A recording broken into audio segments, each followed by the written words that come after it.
There is a storm over the estate of Collinwood, and as the lightning flashes, an ambulance leaves the great house.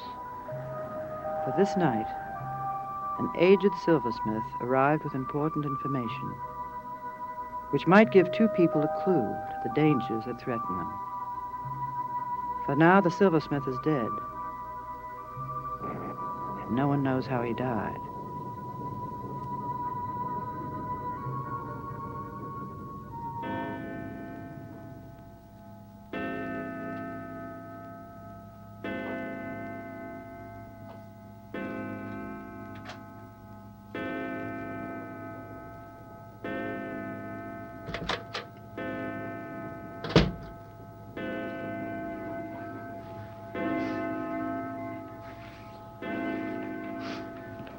Well, The autopsy shows he died of heart failure. the same explanation for Janet Findley's death, too. Curious so many hearts should stop in this house. Barnabas, I watched the autopsy. Mr. Braithwaite was very old. He'd had a condition of heart trouble. Do you believe this autopsy, do you? Well, I see no reason not to.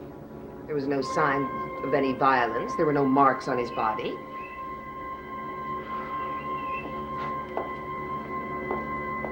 Barnabas, you said yourself that you found him simply sitting in the chair. The room was not disturbed. Personally, I think that if someone had been with him, they might have been able to save him. Someone was in this room, Julia. Barnabas. I know that. How do you? Because I know that Ezra Braithwaite was murdered here tonight.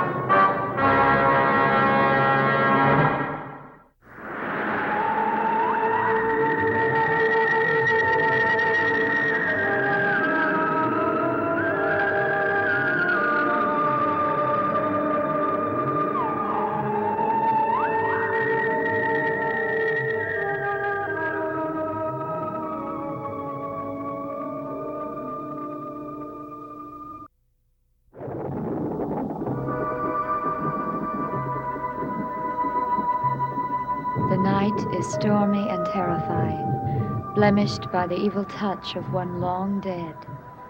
Somewhere in the shadows that engulf the great house at Collinwood, there exists the spirit of a man whose wickedness stains the pages of Collin's family history, a man who has returned from the grave, bent upon destruction.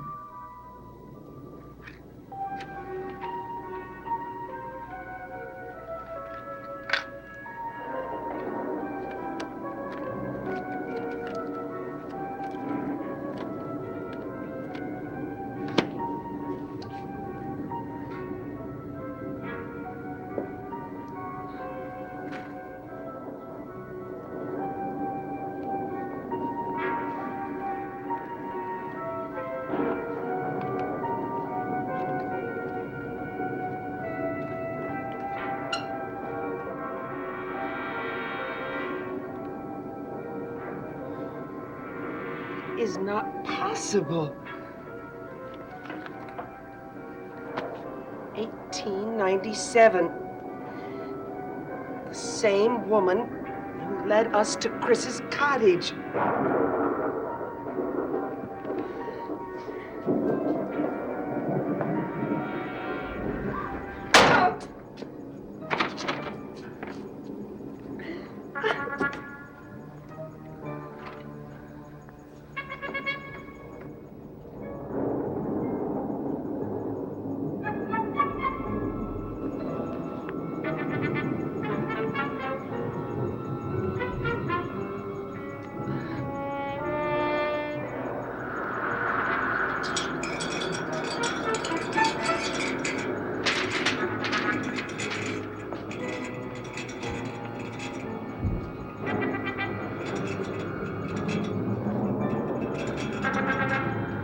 In this room.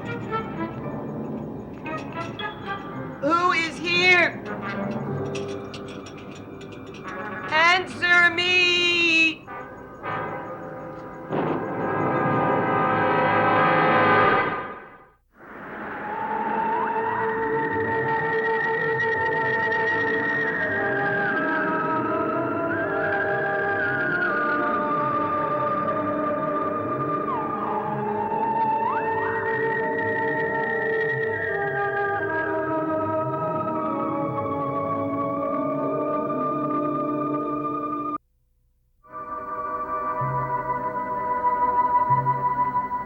dead of the night, a mysterious stranger has appeared on the Collins estate.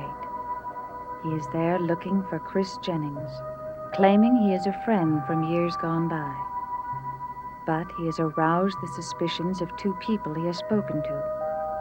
Now, while they wait for Chris to return to his cottage, Barnabas Collins and Julia Hoffman wonder whether this stranger in their midst knows the terrible secret that Chris Jennings has tried to keep from the rest of the world. I take it that you and Chris are old friends. You might say that. How long have you known each other? A few years? But you're not from Collinsport, are you? No. And where did you meet him? Out west. Odd that he never mentioned your name. I don't think it's odd. He probably never mentioned my sister either. Your sister? That's right. He knew her a lot better than he knew me. What do you mean? They were engaged to be married. Oh, but the engagement was broken. Yes, you might say that, too. Jennings disappeared one night, and my sister was in no condition to tell me what happened. Mr. Stewart, are you telling us that your sister is dead? That might be the logical conclusion, wouldn't it?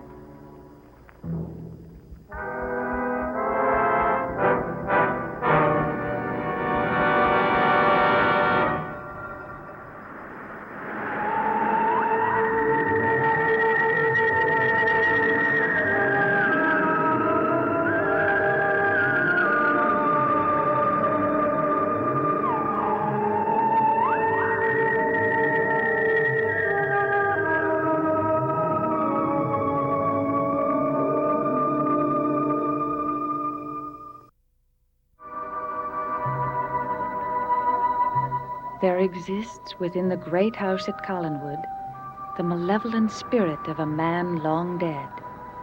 This spirit has taken possession of young David Collins and forced him to leave Collinwood this night and go to the old cemetery at Eagle Hill.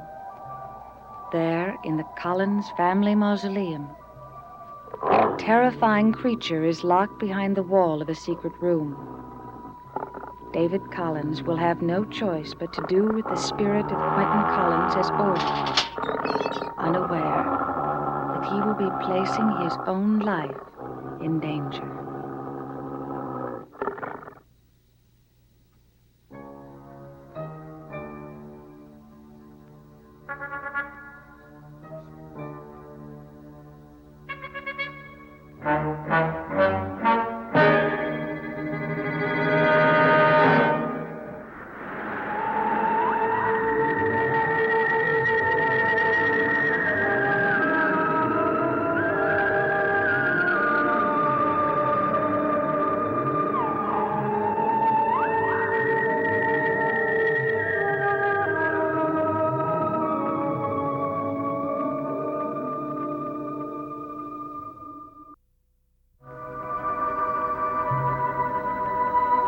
Soon, dark, threatening clouds will gather over Collinwood, and long, ever-lengthening shadows will creep menacingly toward the great house. By late afternoon, rain will come, a rain that will begin slowly, but steadily increase into a raging storm. And with the storm will come a terror of unimaginable proportions, terror to a young woman who dares to solve the mystery of unknown forces that seek to possess the very souls of those she is entrusted to protect. Quentin, I don't want to play a new game. I don't want to play any game at all. I don't want to drive people away from this house. And I don't want to live here alone with you either. I'm sorry, Quentin, I didn't mean it. Please don't be mad at me. Please. No, Quentin.